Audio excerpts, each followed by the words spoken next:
Lloyd, my man, how are you? I'm good, thank you. How are you? No worries, mate. Listen, thanks for joining us again. You've been a busy boy. Yes. So, within the past month or couple of months, you've been to see New Order, Heaven 17, Duran Duran, the Soul Savers and Dave, and the Human League. Is that right? Anyone else I've missed? Did I? I'm trying to think who else. I think you mentioned them all. Yeah. You mentioned them all. Yeah. Okay, great. Well, let's start off with one at a time. Let's start off with New Order. What were your feelings on them as live band? Okay, so I seen New Order. Was it 10 years ago in Brixton Academy? So I got a good sense of what they were like beforehand, but I haven't seen them for that long. So 10 years is a long time. But I saw them twice, actually. One in Heaton Park and one in the O2. So to answer your question, they're a very good band live. They're very experienced now, so they're a very tight unit, especially without their other founding member Peter Hook. It is what it is now, Vaughn. It's simply play the hits, and that's what people want to hear. They played a new song called "Be a Rebel," which I think is the only single they released. No album with that, by the way, and I think that went down well. The song didn't really resonate with me personally, but if you're a New Order fan and you're at that stage of their career and your life and you just want to hear all the hits, then yeah, it's the perfect show. It's a perfect blend as well of analog instruments and electronics, which I think they've always found a great balance at doing that. Not many electronic bands are very good at doing that, so they're great at that. So yes, I enjoy New Order, and I suggest if you ever get a chance, watch them, Vaughn. Yeah, I should. I was a bit critical when I say, I don't want to be bitchy, but I just think Bernard's vocals sometimes, I'm like, Jesus, mate, just make a little bit more effort, you know what I mean? It just sounds quite sloppy sometimes. Would that be an unfair thing to say or what?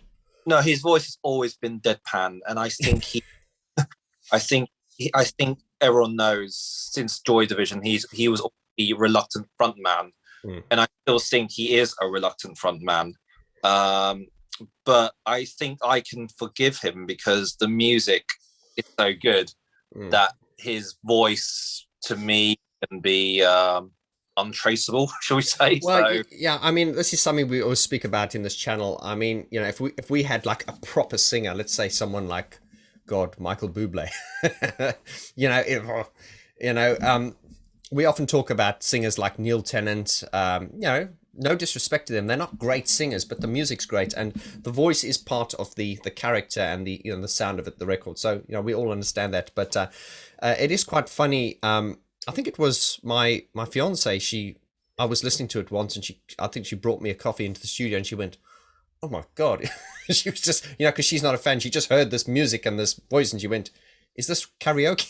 So she just heard this voice, and anyway, I was trying to explain to her, and I guess what I'm saying is, if you were a new up and coming band and you were hitting that many bum notes, people would throw bottles at the stage. But hey, man, they're legends, and that's them. Oh yeah. So that's them, and I think I don't want to do. I'm saying as a fan, and it's painful to see, but I think at best they got at least good 5 years in them. Anything beyond that, I don't think they'll be around. I mean, they were always, back in the day, in their peak, so to speak. They were signed to Factory Records. That's correct. And they were always very, very cutting edge with sound. And as you say, they did combine electronics and acoustic sound very, very well. And they are basically like a lot of bands from that generation now, just living the nostalgia. If we take artists like Gary Newman, in my recent interview with him, he's very critical about nostalgia. He likes to be seen as a current artist. Bands like Depeche Mode like that, they also like to be current. Duran Duran are current. However, if you go to those concerts, and bear in mind that these bands have been around for 40 years, around about 40 years, despite the fact that some of them bring out new music, you just need to gauge the audience reaction, and the audience are there for the hits. Am I right?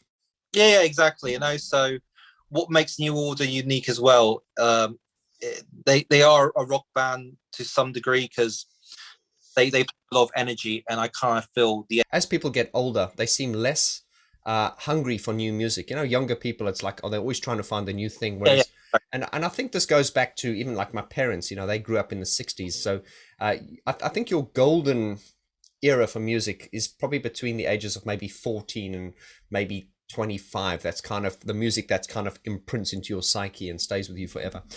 Anyway, we're going off topic, as I do. I want to get back onto what you said. You said they're very tight, and you mentioned Peter Hook, because I think there's a lot of criticism about Peter Hook not being there. Certainly, the live performances I've heard. Hey man, sonically, I don't think it's missing him. Sorry, guys. yeah. But I just think it's the nostalgia of having Peter Hook on board. Would that be a fair thing to say? Yeah, I think because he was a founding member, it's why they're a bit upset. But I spoke to someone this bit the other day, and I won't mention his name because obviously, I got to respect his privacy. But he's a member of our group, by the way. But he said as New Order were getting more electronic, Peter Hook's roles were slowly diminishing because they were using program bass lines. Yeah. So in a way, his role was becoming slowly obsolete. And he's not a great bass player. I mean, he was unique because he plays high and he created like bass lines. But the problem is, after a while, that becomes a bit of a one-trick pony, and it gets quite boring after a while. And if they're going to use program synth bass lines, why do you need him? That would be my question. So they're not missing anything sonically, as I said. Absolutely, and I mean, there's many examples where certain members have become obsolete, due to technology and a change in the band sound. Right, that's great. Let's get off from New Order. Let's jump on to Soft Cell. You went to see them. Where did you see Soft Cell? Hammersmith Apollo. It was a last-minute thing, if I have to be honest, because I spoke to you a lot about music, and I don't think Soft Cell's really come up in discussion. So what happened was my friend said, "Oh, Lloyd, do you want to see Soft Cell?" And that was me. I was a bit reluctant at first because I thought I was never really a big fan, and I thought, as they're not going to be around for very long, I thought maybe why not?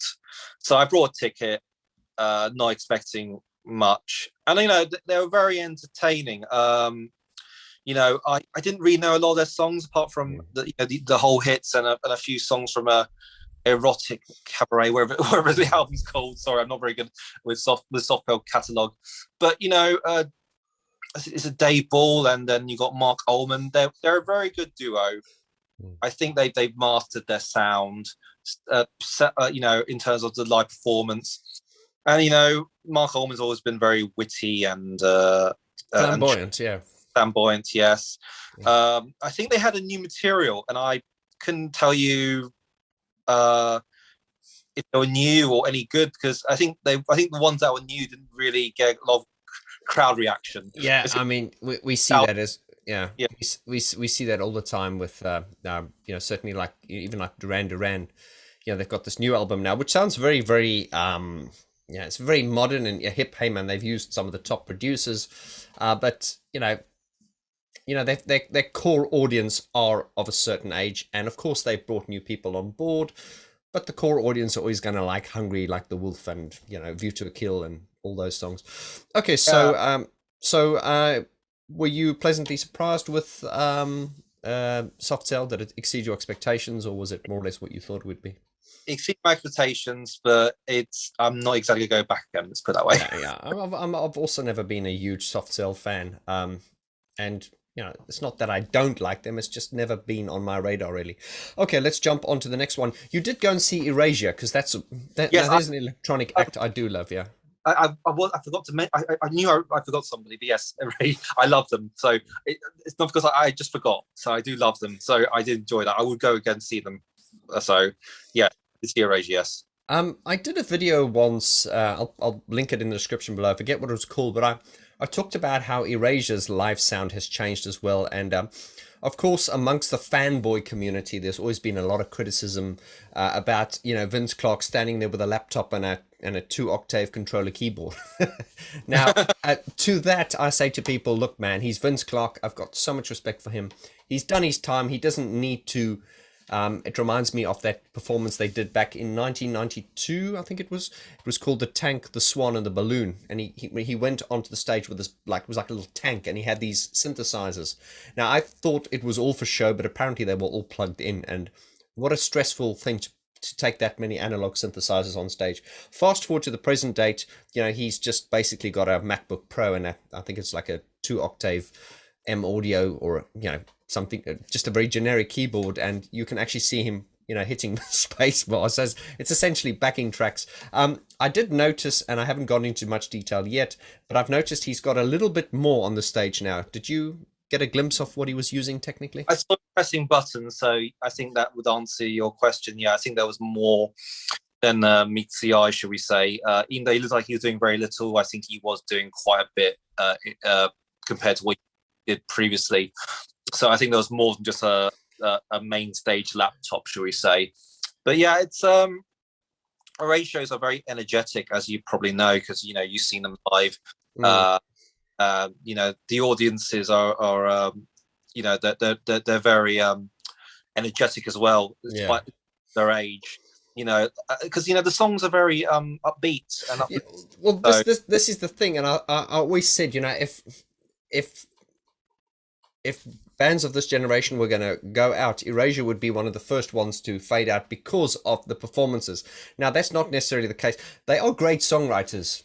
I mean, fantastic. I mean, Vince Clarke's had an amazing career. But I'm talking about the, if you look at the performances, it's a very energetic performance. It's very flamboyant. And Andy Bell as well, he's aged, he's aging gracefully. He dresses up, and he knows how to present himself. And I did see during lockdown, they did this lockdown session, and he actually had a beard. He looked completely different. And I thought, he wasn't trying to look young. He was just, he looked as he did. And I thought he looked great. I just thought, it really suited him. But anyway, we don't like to get too much. We're more about the music. Something I want to speak about, and I spoke about in this video I did about Erasure Live. The music live, it's very boom, boom, boom. The last time I saw them, it's got this boom, boom, boom, and it's, oh dear, I'm gonna get hell for saying this. A little bit Eurovision sometimes. Yes. Boom, boom. They got that boom. Now I understand why they've got that boom, boom, because hey man, that's tribal. That's thump, thump. That gets the vibe going.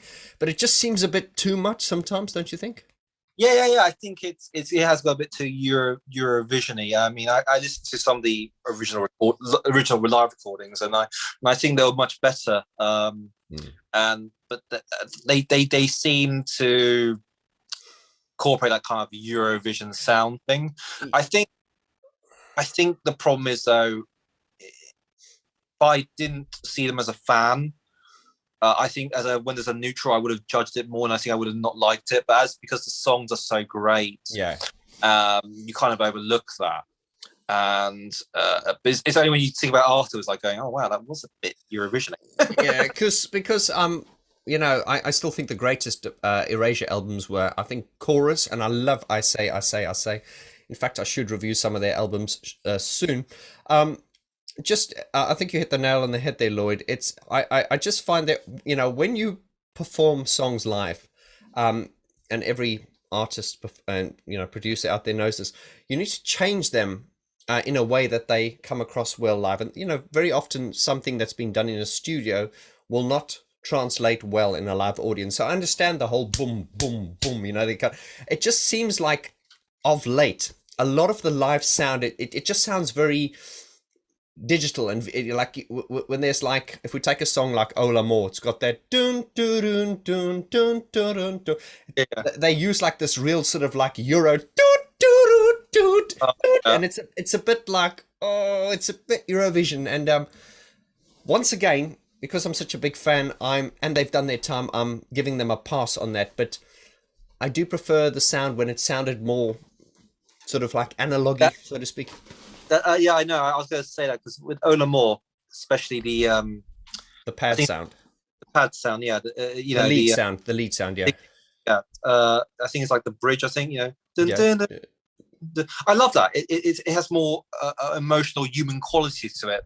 The human element has been taken away Yes, yes, I found you're right. If you listen to the record, that the middle eight that goes do do do do do do do do do do, it's got all those little inflections. Yeah.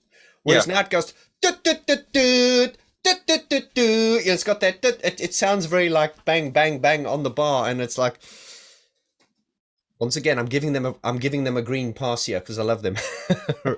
But yeah, Erasure definitely one of the most entertaining live acts I've seen. Right, let's jump on to the next one. Duran Duran, obviously on a bigger scale. Where did you Yes. see them, and what were your thoughts? Okay. So this year, because this is technically my second and third time, so I've seen them 3 times. 3 times this year. Sorry, two times this year, but I saw them in 2015 during the Paper Gods tour. Right. So that's why I meant technically it'll be my second and third time seeing them. So I've seen them 3 times in total. But to answer your question, I saw them twice this year. One at the O2 Birmingham Institute, which is a very intimate venue. I think it was 2,000 people. And second time was the Art Festival with 60,000 people. Okay, so with the O2 show, very intimate, as I said. They released some new material from Future Past, the album was called. I think the songs were Tonight United, Anniversary, and Invisible. I believe there's 3 songs from those albums. I like them personally because when a band's been going for that long, I'm more interested about the new material now. I think you can get to the point where you're getting a bit too nostalgic, and too much nostalgia I think is bad for you. Yeah. But it didn't go down well with the audience. But as soon as they start playing Save a Prayer, Planet Earth, Hungry Like the Wolf, Like the Wolf, View to a Kill. all the hits. Yeah, we play all the hits. People are more excited. And I think that's what the audience wants, because again, if it's a certain age. But that's what Duran Duran are. They're an energetic band with good songs. But they still want to be current. But I think their shows are great, and I think people should see them live, because there's a good balance of musicians. You got John Taylor on his groovy bass lines. Roger just keeps it quite simple. He does add some nice fills, but they're perfectly timed. Simon, I'll probably get lynched for this. He's not a great vocalist, but he's a great entertainer. And I think sometimes great vocalists are not great entertainers, but he knows how to work a crowd. And then you got the lovely Nick Rhodes, who Nick Rhodes yes, Nick Rhodes on his keyboard. He's more of a programmer than a player. Yeah, oh yeah. He's I think they call him the controller. Yes, yeah. The controller. But yeah, and then I'm not missing anybody, because Don Brown is a session player, so I'm not going to give him any praise here. But as a session player, he does the job well. Yeah. I mean, Duran Duran do put on a great show, and I think we come back to the once again, no disrespect to Simon Le Bon, but once again, the kind of music we talk about in this channel, a lot of the singers for the kind of music that we like, they're what I like to call vocalists. They're not singers, so to speak. And I don't mean any disrespect like that by that. It's just like, if we look at like singers, people with great voices,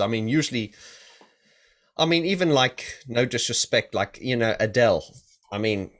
She's a great artist, but I'm not a fan of that kind of music. Now, and the music we listen to, the singers are not of that standard. No, you know what I mean? So, but I prefer the music we're into anyway, and it's a bit like prog rock. The musicalities of a much higher standard than the music we listen to, but it's prog rock, and it's just so over the top. And for me, it's all about the music that we talk about in this channel. It's all very. It has a humanity. It's very real. It's very. I'll come back to the Beatles. Even people said that Beatles, one of the most outstanding bands of all time, and influential. As individual members, they're not the greatest musicians, but put them together, they are greater than the sum of their parts. And you're coming, once again, me going completely off topic and around the circle, just to, draw relevance. I get it with Simon Le Bon. He is not the world's greatest singer, but he's the best frontman for Duran Duran. I think. Exactly. And I agree with you 100%. But he should know better. And as a vocal coach, if you were coach him, you think he should know better because he's a trained choir boy. He's a trained singer. So why making these mistakes? What mistakes would you say? Well, he should control his voice and not go flat on certain notes. Yeah, I mean, this is we don't want to turn this into a geek talk thing. We often do this, in my years, recording people, or if I'm recording myself. It's very difficult when you record yourself, but I like to use. This is going really off topic. The song "Fix You" from Coldplay. Now, I'm not a fan of Coldplay anymore. I think they've become really. I mean, they just sound like everyone. They just sound like a commercial pop band now. So, I'm not a fan anymore. But the older stuff, they've got a song called "Fix You." Yeah. And I often use that when I'm coaching people.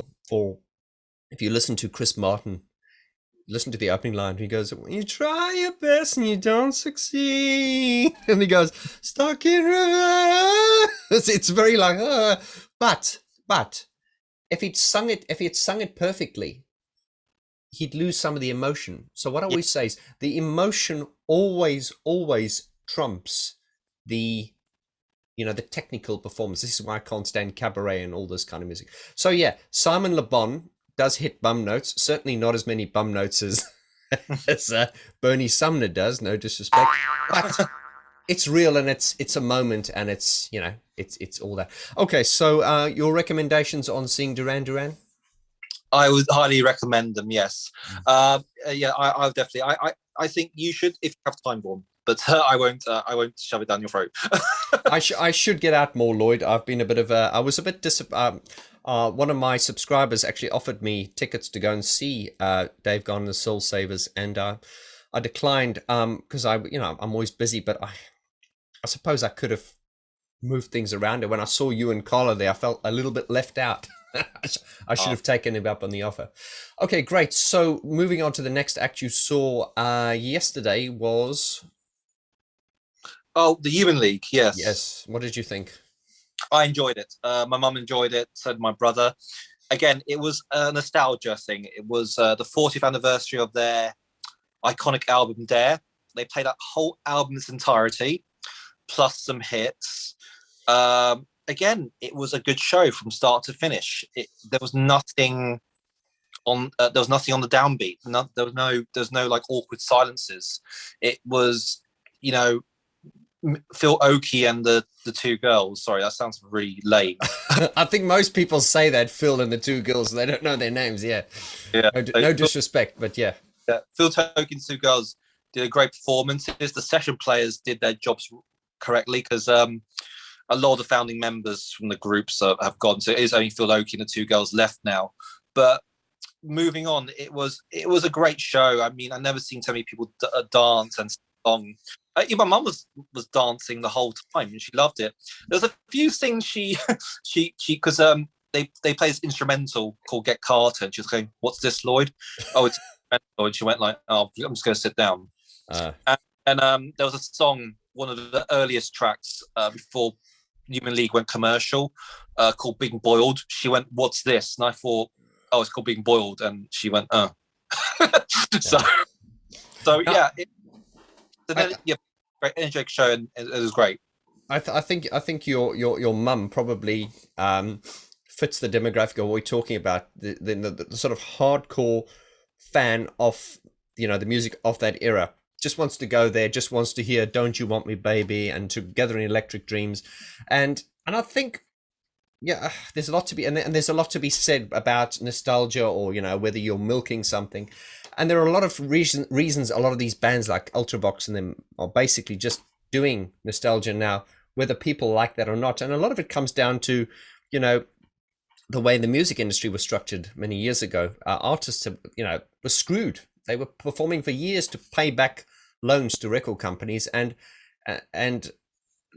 this is basically an income stream now. Performance is an income stream because we know how difficult it is to sell records now, thanks to digital coming in, and so I think when you go and see a band like this, you know what to expect. It's nostalgia, and I respect them for that, because it's kind of like You know, some people go, oh, they should be doing new stuff, but I respect them for being unapologetic and going, hey man, this is a nostalgia, this is a hits kind of thing, and it works. You know, Yeah. it works for a lot of people.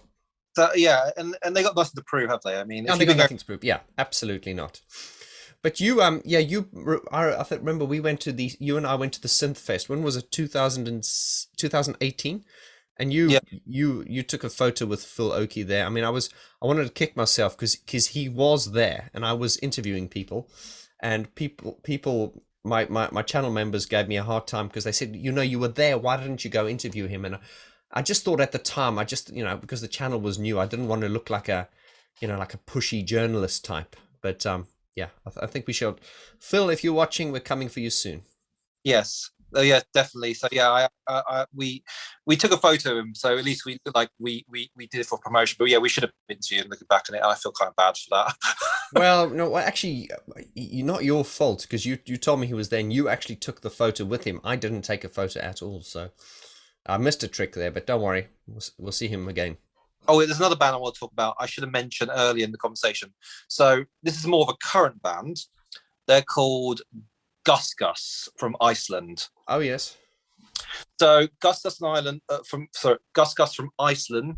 They've been around since the 90s, but they're still producing new material. They're promoting a new album called Mobile Home. I saw them in a venue in Hackney called Earth, which I think the capacity is 600 people, and it was like a very ravey techno show, and the DJ was very flamboyant. So was the singer, Daniel, and the DJ is called Bergie. And then there was like a female singer who's not part of the band, but she provides the backing vocals. And also there's certain songs where the female voice is very predominant. So that's where she sings the certain songs. I think she sung a couple of songs she's featured in as well. So but yes, it was a good show, and Gus Gus, they're very underrated, and I kind of wish you know, more people knew about them. But maybe it's a good thing, because seeing them in an intimate show with 600 people probably made it more unique that way. Absolutely. No, that's great. And I think, Lloyd, we have spoken about, and I have started on the first episode of VG News, making shout outs to sort of up and coming artists. And I think this is something where you're going to major more in this, because I've told you that I get dozens of demos every week, and I can't listen to them all. I just can't. So we have spoken about you being the sort of like the you listen to the demos and you kind of bring to my attention what you think we should talk about. Okay, so that's basically all the acts you saw, the sort of famous acts. What about Heaven 17? Oh, Heaven 17, yeah, go on. Again, that was a nostalgia anniversary thing again, because it was promoting their so I have to explain this to people who probably don't understand the origins of Human and Heaven 17. So Heaven 17 were playing the first two albums of the Human League, Travelogue and Reproduction. Now people ask me why I haven't seen her playing the first two albums of the Human League, because Martin Weir was in the band. That was why. And then people asking why didn't Phil Oakey get involved. They did ask him. They tried for 10 years and he was being very coy about it. He wouldn't give a straight answer until eventually he said, you know what, no. So Glenn Gregory of Heaven 17 said, why don't we do it as Heaven 17, performing the two Human League albums, Reproduction and Travelogue in its entirety? And you know what? It worked. It worked. That's good. That's good to hear. Great. Now you've had a busy few weeks, my friend. It's funny. I just see you popping up at gigs, and I'm like, wow, that's great. It's great. But I think this is great. You can be the man in the field. You do it, so I don't have to. A lazy bastard. Okay, Lloyd. Well, listen. Thank you so much for your time, brother. We shall look at making this an ongoing thing. Yep. We'll see what the subscribers say, but I'm sure they'll enjoy it. Anyway, Lloyd, thank you very much for your time, brother. Thank you. We'll catch up with you soon, and you behave yourself, and I'll see you soon for a beer. All right, Lloyd, we'll see you there. See you there. Thanks, guys. See you later.